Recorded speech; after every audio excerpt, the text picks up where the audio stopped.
People out there in YouTube land, fellow human beings, brothers and sisters, misses and misters. This is Marco's Manydogs and my bro Manny.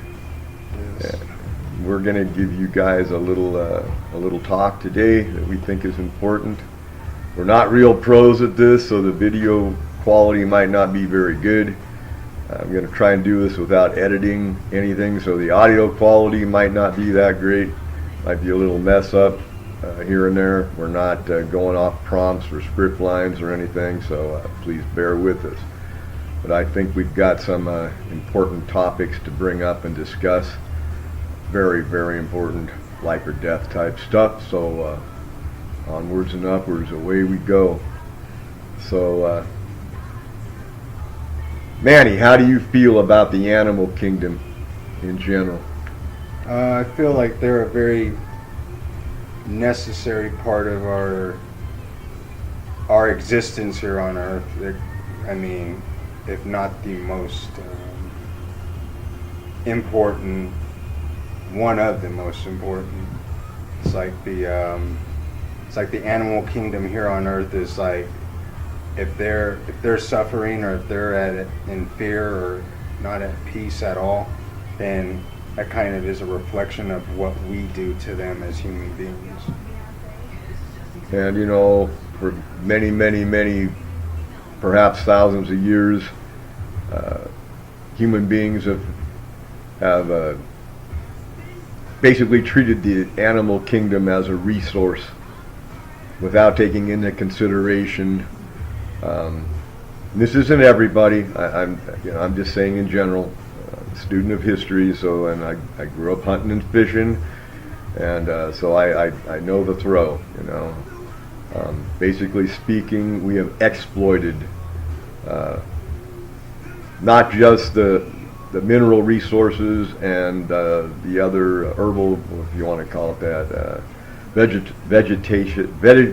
vegetative resources of the planet, like lumber and whatever grows wild, and you know, the different things we mine for and this and that. We have exploited other beings that share this construct with us, with the human race.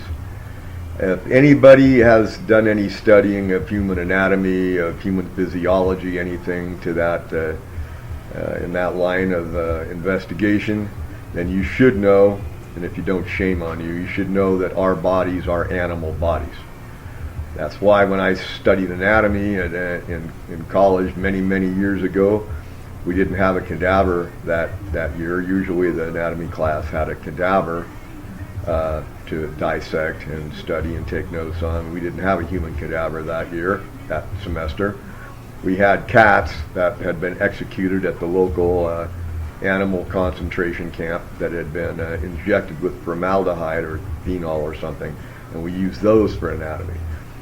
Their anatomy being so similar to human anatomy that we could actually study human anatomy using a cat cadaver. So don't tell me that, you know, yeah, there's animals that are very different from humans in many ways. There's a lot of insects and different reptiles and amphibians and this and that are quite different from us. But I would say, there's all kinds of, like lizards have almost the same anatomy we do. And all your higher mammals, I mean, definitely. I mean, monkeys, there's almost no distinction between Tiny, go lie down, go lie down. Tiners, go lie down. My old lady here, Tiny, the old lady of the house, the oldest one of my dogs, she wants to get in on the show, but not on this episode. The point I'm trying to make here is that, first of all, we are not, our digestive systems, everything about us basically is not made to consume dead animal flesh, all right? Argue that all you want. That doesn't, you know, it's not that I don't care, I do care. But any dentist will tell you, no, we don't have the same dentition that carnivore type mammals have, or any other type of carnivorous species has. And we don't have a digestive system for digesting animal flesh either. We have a very long digestive tract. indicating that we're supposed to be processing vegetable matter. Now, Manny and I don't eat any meat. Manny can't eat dairy products. I do, and I know the dairy industry is terribly cruel. I know that. Okay, I know quite a bit about the dairy industry. You got how many miles of dairy right across the hill? At least 10, about 10, I think. So Well, it's quite a bit. Yeah, there's a whole bunch of them. All the way when you get over the hill here and get on the freeway, I-10 going towards Las Cruces, all along the Rio Grande, which is not far from the freeway there. It's solid dairies all the way to pretty much where the pecan orchards start, isn't it? Oh, yeah. So that's close to 20 miles, I think, Yeah. if I'm not mistaken. Yeah. And I talked to one of the owners of the dairies there, and they're not doing that well. One or two of the dairies have sold already to become, I don't know what they're going to put there instead, but they're not going to be dairies. And the guy I talked to was waiting for the right price to come up for him to sell his.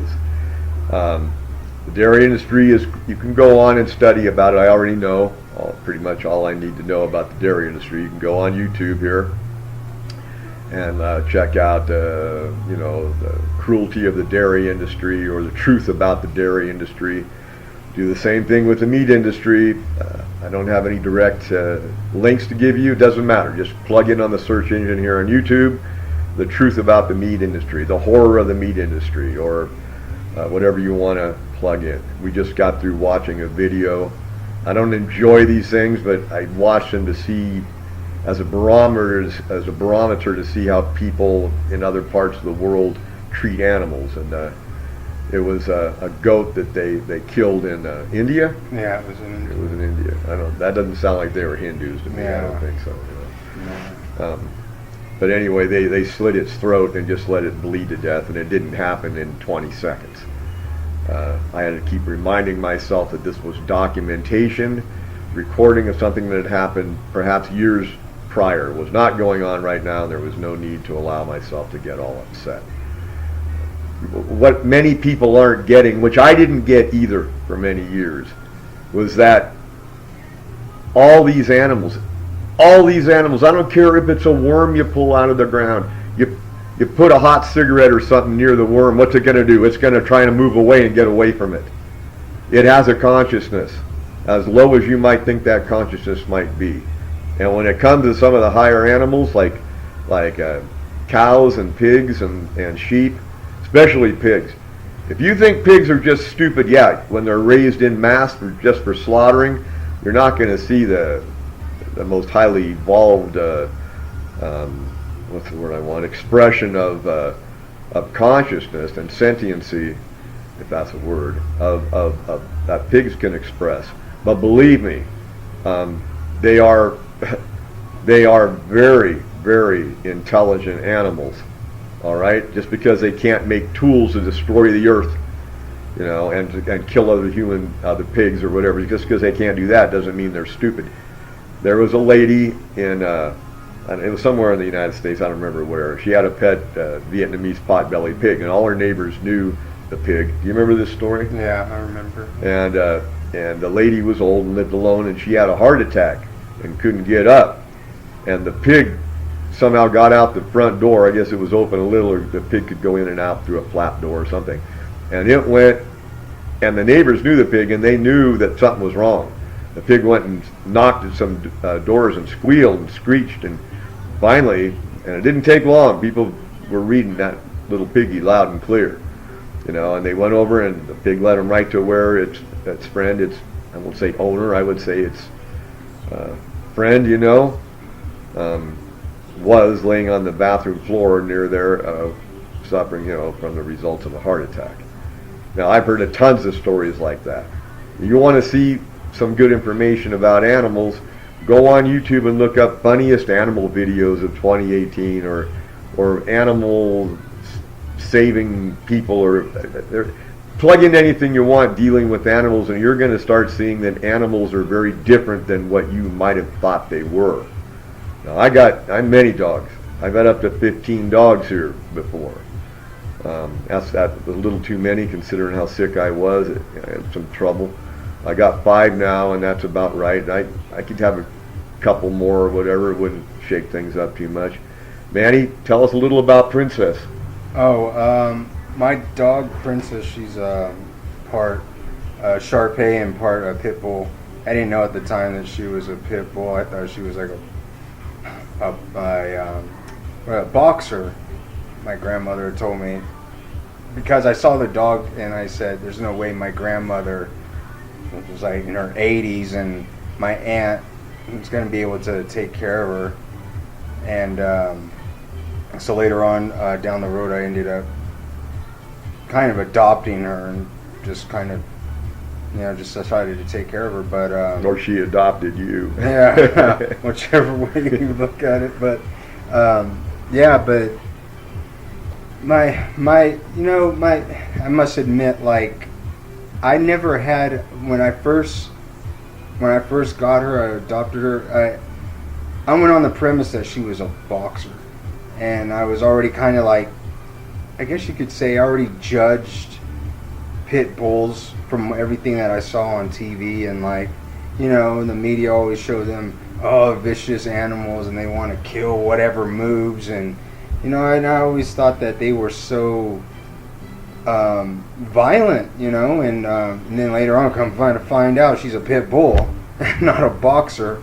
But I kind of felt bad that I just kind of put that out there, like, oh yeah, well, if I knew she was a pit bull, I would never had anything to do with her. But now I know, because it depends on how you raise an animal. If you raise an animal to fear people, or to be aggressive or anything like that, then of course that's exactly the way they're gonna come out. And people are the same way.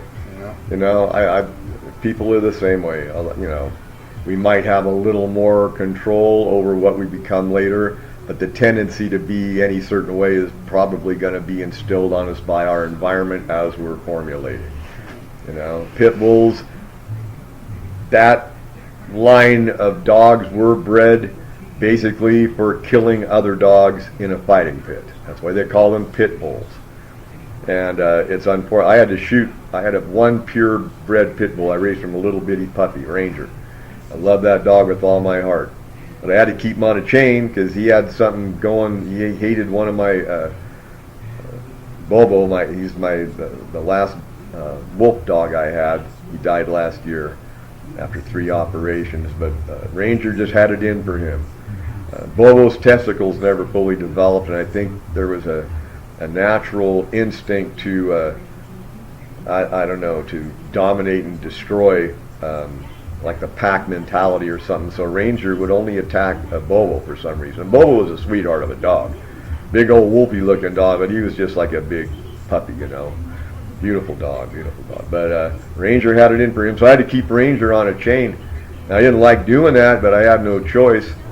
And then he got off his chain one morning, and I was on hospice and living alone, and I was outside walking another dog that I had. It was with me still here in Nestle. She's half pit. Matter of fact, the pit she is half of is the same color pit exactly as the color pit that Ranger was. That made a lot of sense. But anyway, yeah, if you were to see pictures of Ranger, which I don't have, and Nestle's coloring, they're the same. So Nestle is half pit and half Labrador, and the type of pit that she is half was the same type of pit that Ranger was full. So Ranger got off, and he got on Bobo's neck, and I couldn't get him off. I tried everything. I picked him up with Bobo's neck still in his jaws. He was locked on at Bobo's neck. Stuck my fingers down Ranger's throat, whacked him a few times, hit him with a PVC pipe, everything I could. The only thing I didn't do that I thought of was putting a hose down his throat and turning it on, and I thought that might drown him or whatever. So in the meantime, Bobo's getting killed because his windpipe pits will grab another dog by the throat, and they usually they won't tear the dog's throat out. What will happen is they'll lock onto the throat where the windpipe is, and the dog will suffocate.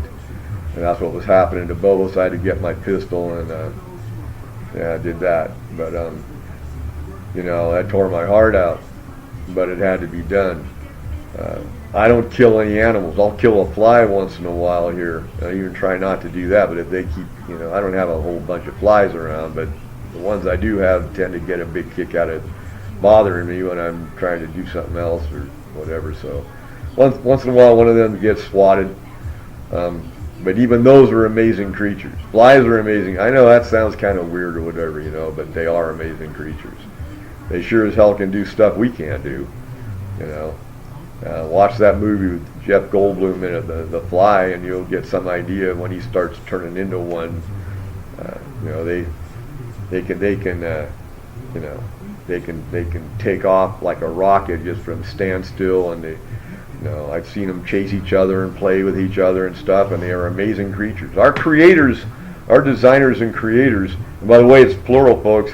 Sorry, you know, and that goes to, you know, Manny and I are both part Indian, and you know, he lived on the res for 6 years, married to a Navajo gal. My my grandma, excuse me, she was a half-breed, and I don't know much about her. I didn't even know what kind of Indian we were, but you know, we got a natural, I think that's coming from the Indian is we got a natural respect and love for nature, and I you know, I have a natural affinity for pretty much all animals. I saved 2 rattlesnakes off this street before. I'm no great snake lover, but anybody else on the street would have killed them, right, Manny? Oh yeah. Most people around here, they see a rattlesnake, if they don't run away and tear it, they'll kill it. No, there's people even in this community that even see a stray dog walking around at night, they'll run over it with their vehicle, and they think it's real funny, like the kicks or something. Yeah, I haven't run into nobody like that, because they might end up being coyote food. Yeah. I didn't say that, folks. But I'm, you know, I am Manydogs, you know. Now, Great Spirit dished me out that title. I mean, I didn't think, whoa, what's a nice little wannabe Injun handle for YouTube? No, I've been Manydogs for about 10 years now. I wasn't before that. I mean, I was Manydogs in the making, or Manydogs potential, or whatever. I became Manydogs at a particular time in 2009, and I don't ask me to explain all this stuff to you, because I just went along with my life. Next thing I know, I've always liked dogs, but I like cats too, and I've had pet raccoons, and I've had pet mice, and I've had pet rats, and I've had pet hamsters, and I had 2 pet owls, and I've had a couple pet, I had a pet parakeet once that I found in the yard, and let's see, what else? I had all kinds of pets. I'm trying to think of other pets I had. I've had pet mice, pet rats, I told you all that. And I had like a couple pet snakes, and I'm not a big, I don't think snakes should be kept as pets. They should be left alone in the wild, or in a zoo or something like that.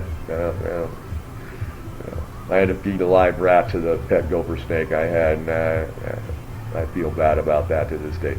But I really have a strong love for all animals, you know.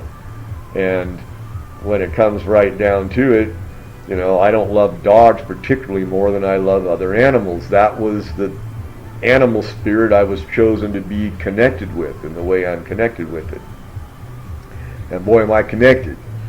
I mean, I sleep with my dogs, and you know, I live with my dogs, and yeah, they shed a lot. Manny's my house assistant here, and he'll vouch for how much they shed. Oh yeah. Oh yeah. Wish I could figure out a practical commercial application for dog hair, man. Oh yeah, yeah. But anyway, that's what they do. But there's not a flea or a tick in this house. Once in a blue moon, I found like 4 ticks over the many years. I've been here 15 years. I only found like 4 ticks altogether here in all those years, and maybe as many fleas.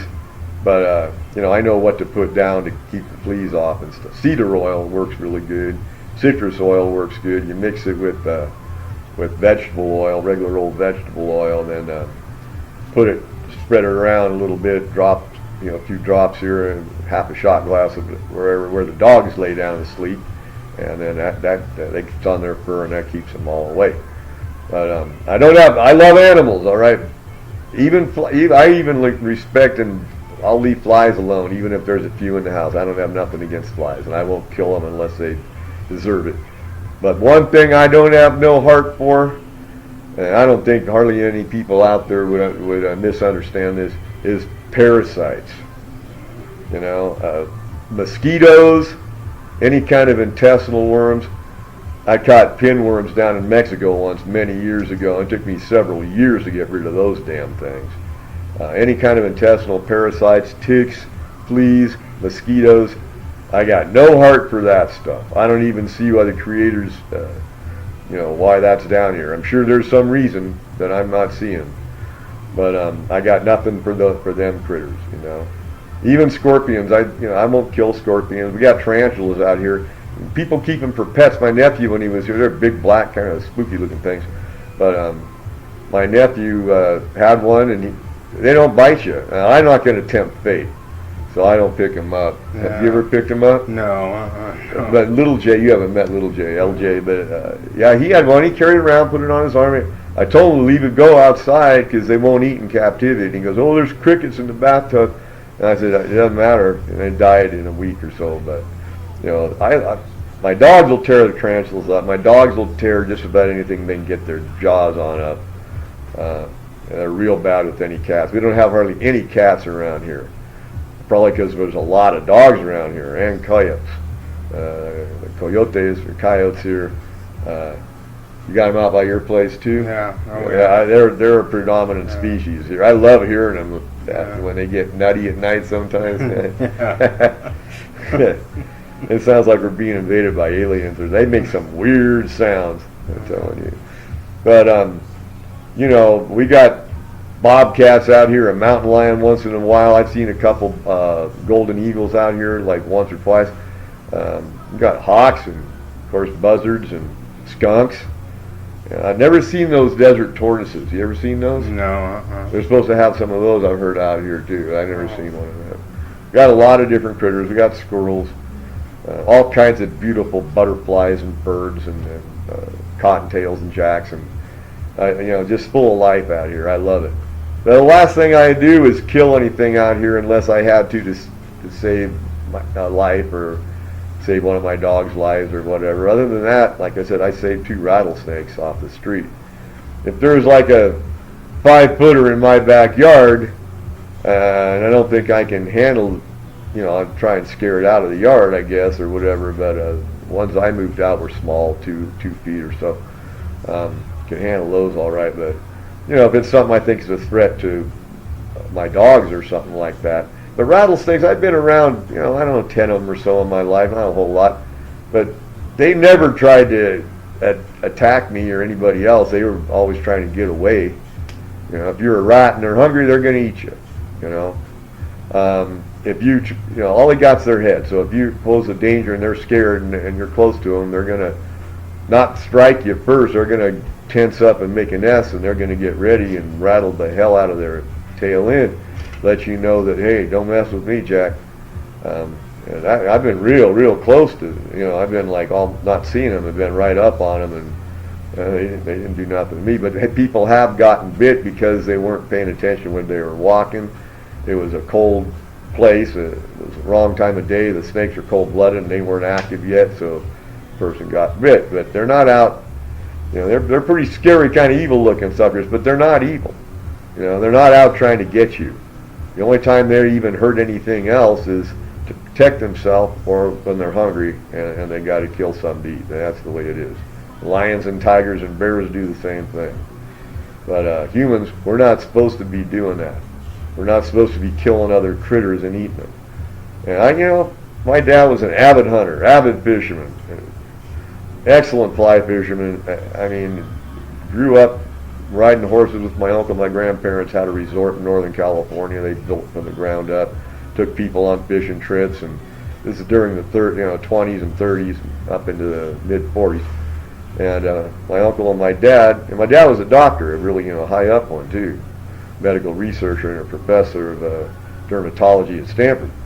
But he loved hunting and he loved fishing. So I'm not downing you people that do that, but will you please stop? Will you please friggin' stop? Because I don't think you really know what you're doing. Nobody liked eating meat more than I used to. Well, I almost started my own friggin' sausage company. You know, like I said in one of my other videos, I love sausages. You know, my family's from Austria-Hungary on my dad's side. They're Indians and Jews and Scotch-Irish and Pennsylvania, you name it, on my mom's side. Real mix-up. But my dad's folks, they're all from Austria-Hungary, you know. Austria-Hungary was one country back then. But my dad was the first one born here. My great-aunt, great-uncle, great-grandma, my grandpa, my grandma, my cousin, they're all from over there. Okay, so I guess it's just in my blood to love sausages, because how do you like sausages? Used to. Yeah. I almost got you.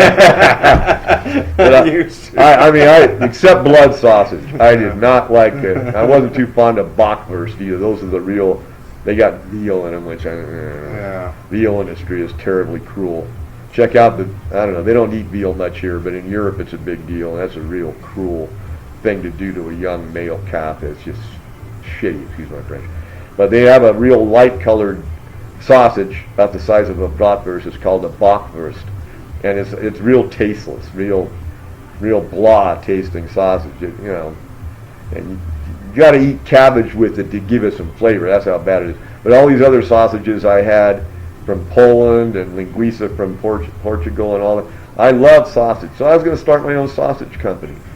You know, I love sausage so much I should have been a nymphomaniac, but you know, I bought some equipment, was going to go, but there was too many rules and regulations with the health, FDA and all that, so I didn't do it. But that's how much I love meat, back then. And I was like, from the time I was like 12, 13 to the time I was about 16, that whole years in between there, I was addicted to prime rib.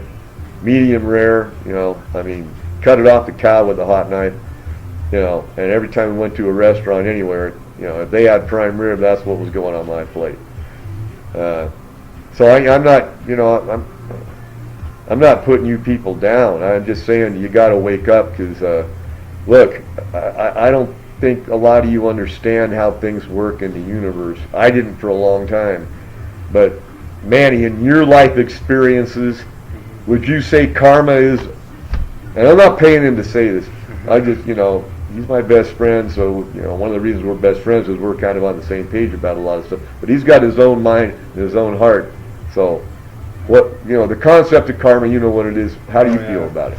Oh yeah, definitely. I mean, if you dish out something negative or something hurtful towards any kind of being, it's definitely gonna come back on you completely. I mean, it's just a cosmic force. It's like almost like something that's a given, almost like breathing air or something.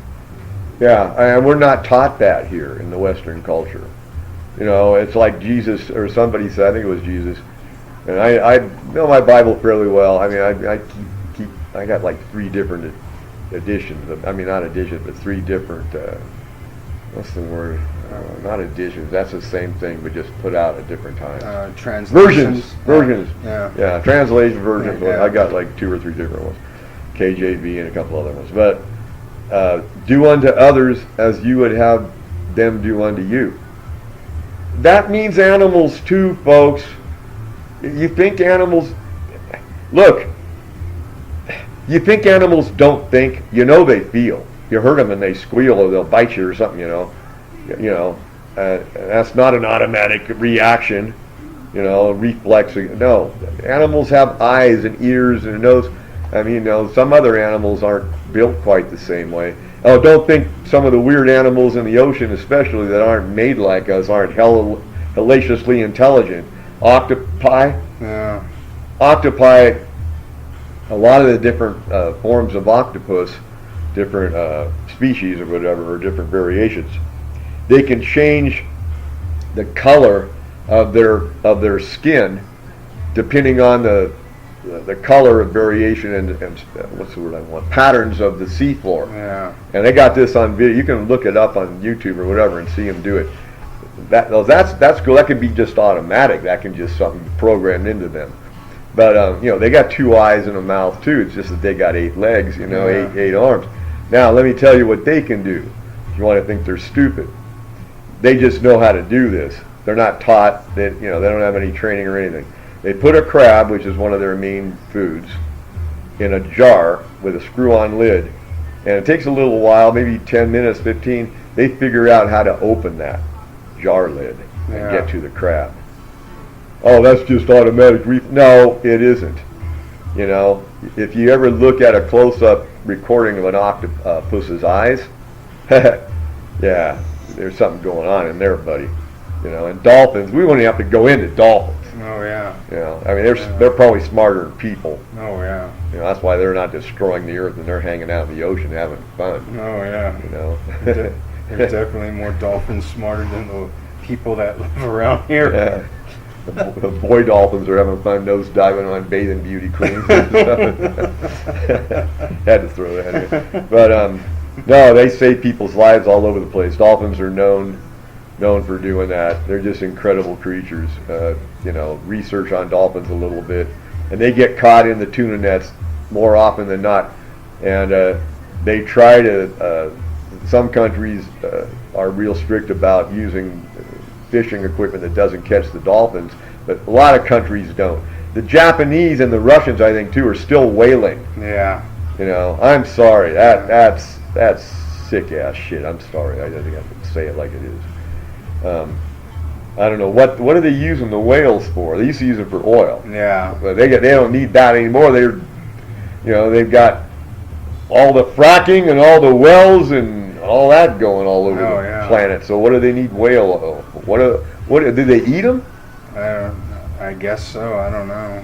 Because I know that the Inuit people eat the blubber. I know that those people, they don't waste anything. I'll say that much. They hunt and fish, and I got a real thing against killing seals, because seals are dogs. All right, straight up dogs. Yeah, they're water dogs, but don't tell me they're not dogs, because I'll tell you you're wrong. Okay, they're a modified version of a canine. Listen to them talk sometime. You know, I mean, I've been close up and personal with seals a couple times, and they're dogs. It's one of the reasons I can't stand great whites. I mean, they've got a right to live and all that too, but their number one food source is seals, and I'm Manydogs, and that's the way that goes. So I ain't got a whole lot of heart for great whites. I don't want to see them be made extinct, but they ain't my favorite critter. In other words, when I hear about one getting, where I'm from in northern Cal, they bred up near where I'm from, up there in Tamales Bay and in Bodega Bay, up around those parts, around the Farallon Islands. And whenever a fishing boat would pull one in once in a while, they'd have it there displayed out at the docks there. Yeah, it's like they had like 23-footer once. Wow. Yeah, I was always that big old smile on my face. But they got a right to live, they got a right to survive. As far as I'm concerned, the less of them in the seas, the better. But I don't want to see them be made extinct, though. Now, they kill people once in a while, but they don't do it because they do it by mistake.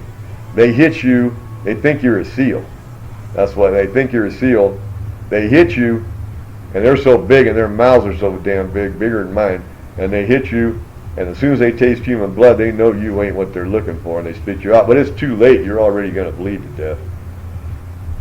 But, the animal kingdom is real important to those of us who really feel attached and part of this, I won't say planet, I don't know, I guess that's a good enough word, this construct. This place, I believe, Manny believes, any of us that have any brains in our head and a heart in our chest, we know this place was designed and created by minds way above what ours currently are rolling at. Oh, yeah. Way deep inside, we might all be the same. We might be, I thought before that we might be the beings that made this place, and we're pretending that we're not them, and we're coming in to experience what it's like to be like little kids at Disneyland. But we are the minds that designed it. We're just deliberately forgetting all that and kind of like coming down here so we can be in the land of wonder, in this land here down under. Yeah, I sing great, don't I? But yeah, that's what I kind of think sometimes. This place is marvelous. Our medicine spot, which we'll film, we'll videotape one of these days. Well, we got some of it on there, but I don't know if we have dripping springs on there or not. No, I don't think we do. Well, that's okay. The cameras don't weigh that much. Yeah. But we'll show you our medicine spots about 45 miles away or so, and it's quite a nice little hike. I'm glad I can do it. Here's a guy dying 5 years ago, and now I'm going on keeping up with kid that ain't even 40 yet, going on and it's not all flat. It's like uphill and then downhill on the way back on a rocky trail. So, but it's beautiful. I mean, it's just the way the creators made it, and it's absolutely beautiful. And one thing I got a real problem with, but I'm not going to get into it in great detail now, everybody referring to God as He. You guys want to chop me up in the comments section, have a ball. But I'm sorry. To me, the creative force, the creative consciousness that put everything into motion, and I mean everything conceived. Great Spirit is everything. Everything that exists and you can conceive of existing. I'm sorry, that creative force is not limited to just having a weenie. Okay? Alright? I'm sorry. You know, if you guys that want to be weenie worshipers, well, you know, move to San Francisco or something, because no. You know, I don't believe that the creative force can be either one or the other. I worship nothing, all right? Doesn't mean I don't believe that all these beings exist. I do. I know they do. But I worship nothing. I honor, respect, and revere Great Spirit, who comprises everything that exists. And that means, and it's hard to swallow for me too, so but stick your jaw out, that means all the bad stuff too.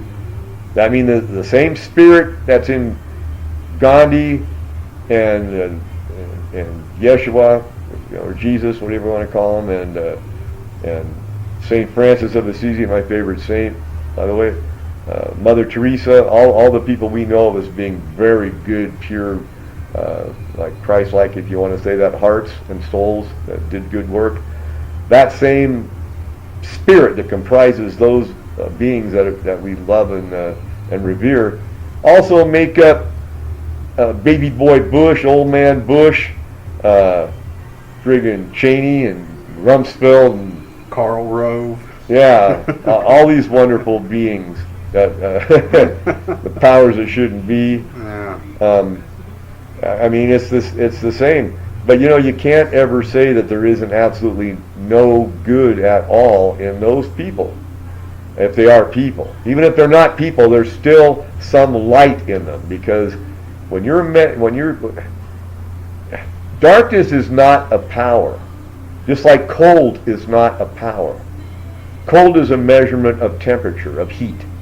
No matter how cold something gets, it's not a matter of it being cold, it just has less and less and less heat. Yeah.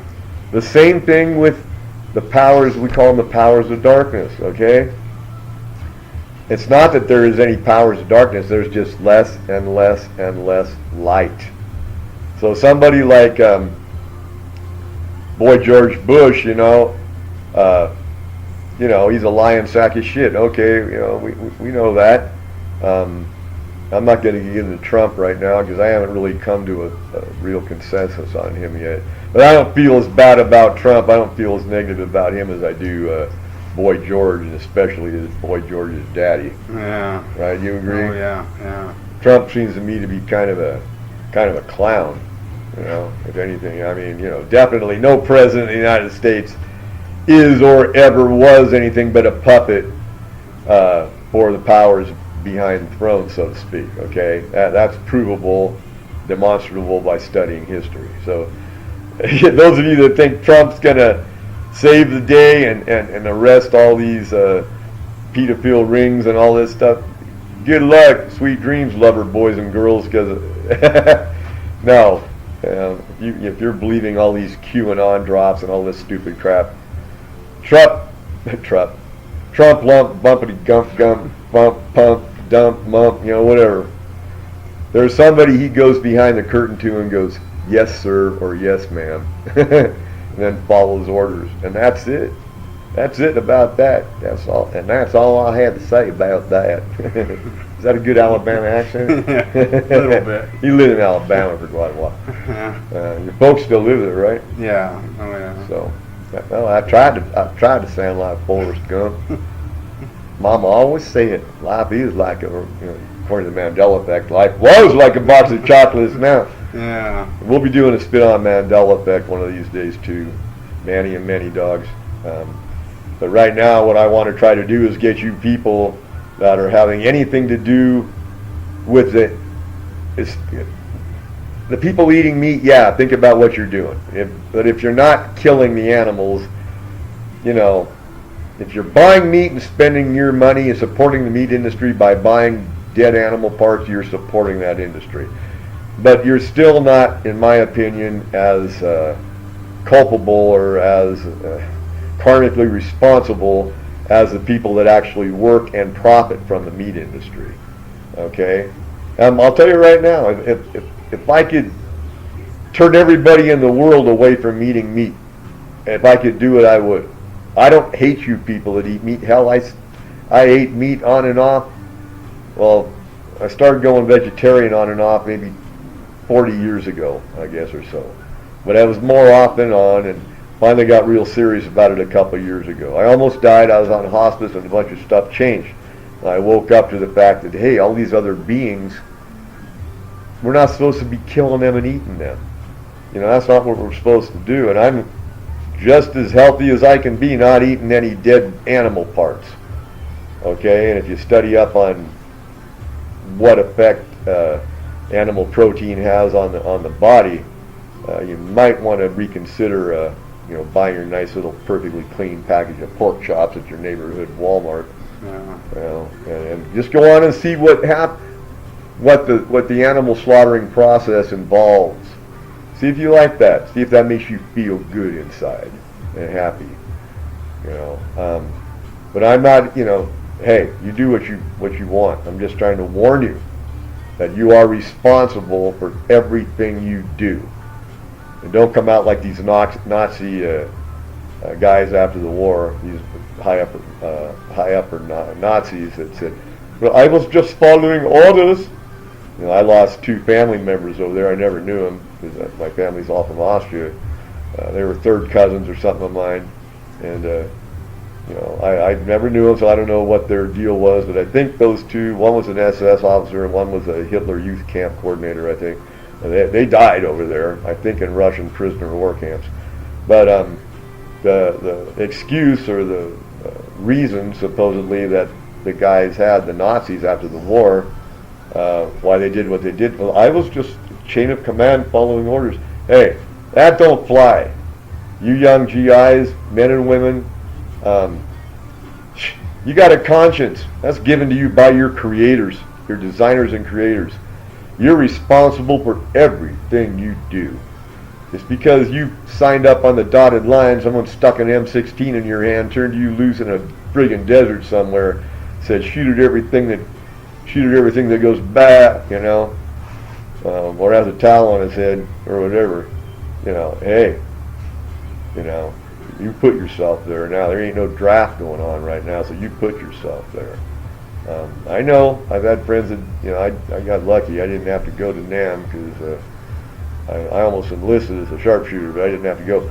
But I had a lot of friends that did, and a couple of them committed suicide, and other ones still are probably not alive anymore. Some of them turned into heavy drug addicts and alcoholics. Some of them just, you know, went nuts and stayed nuts, probably on some psych meds. Some turned into hardcore criminals. Knew a couple of them.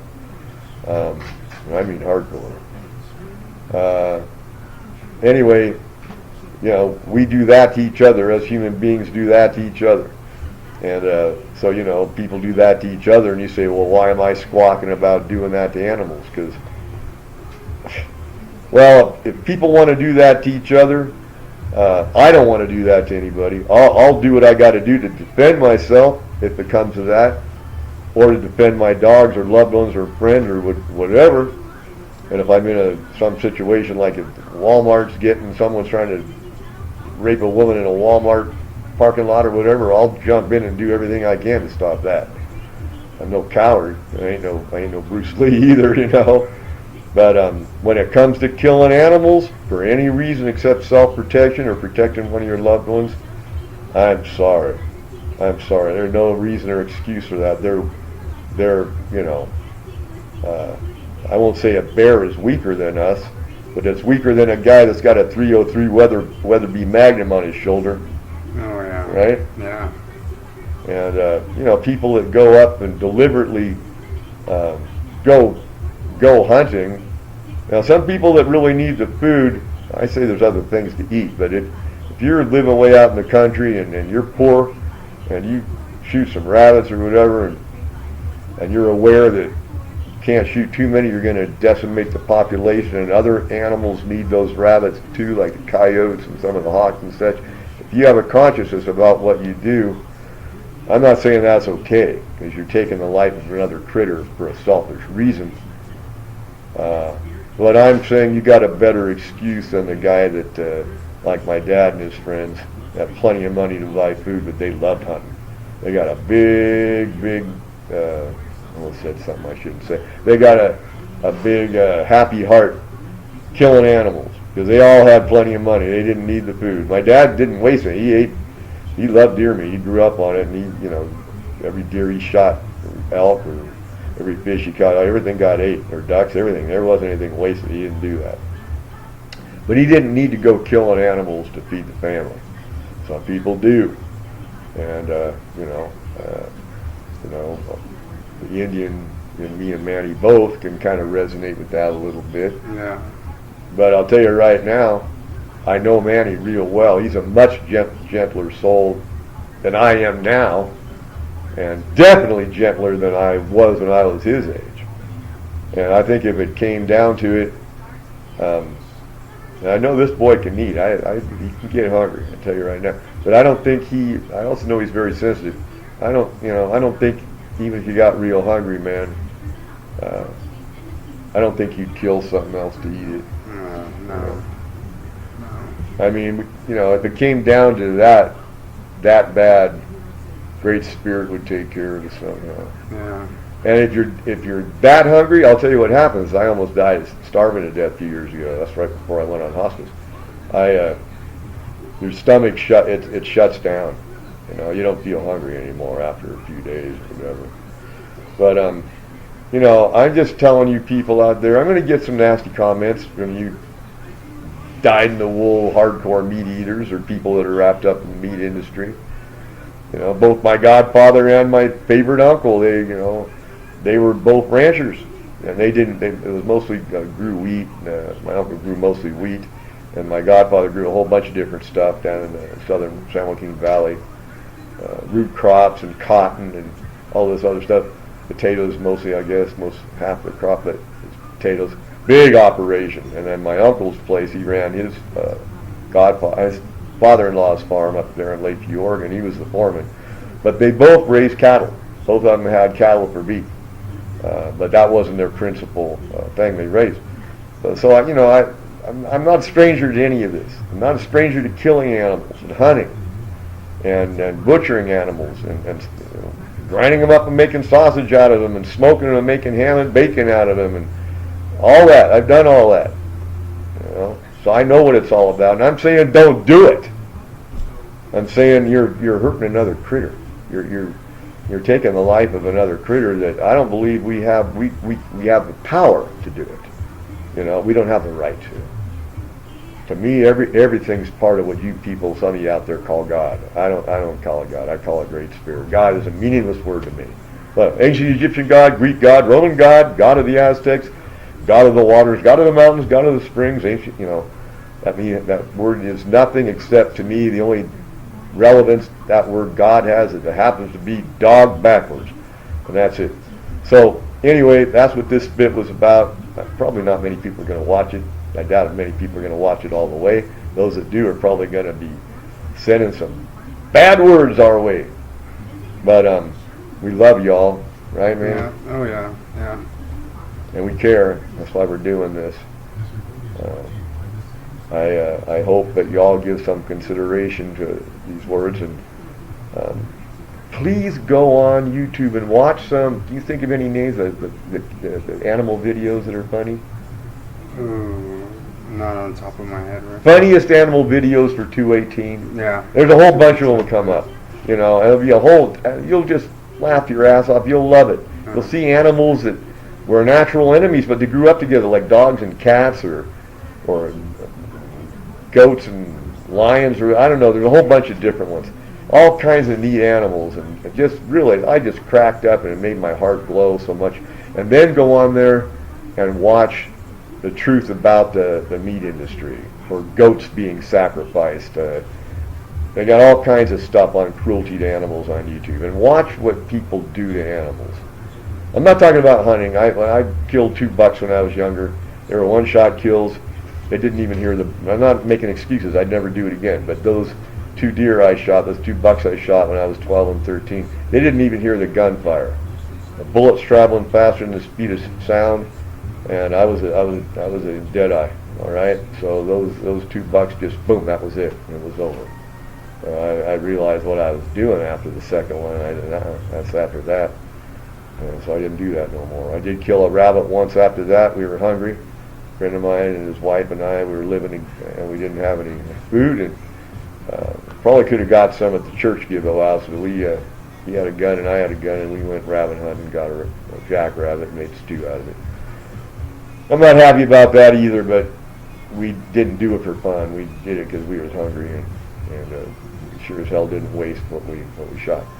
But anyway, that's about that. How much time has gone by? Do you know? Oh, I'm not for certain. Well, anyway, so it's all about trying to stop anything that has to do with killing and hurting animals, from eating meat to hunting. So I guess, in the words of Looney Tunes, that's all, folks. Adios, paka, do svidanya, shaijen, sayonara. How is it in German? I used to speak it when I was a kid, now I don't. Guten Nacht, guten Abend. Okay. So that's it. Bye, folks. Hasta la bye-bye. Until next time. That was Manny's Hanny.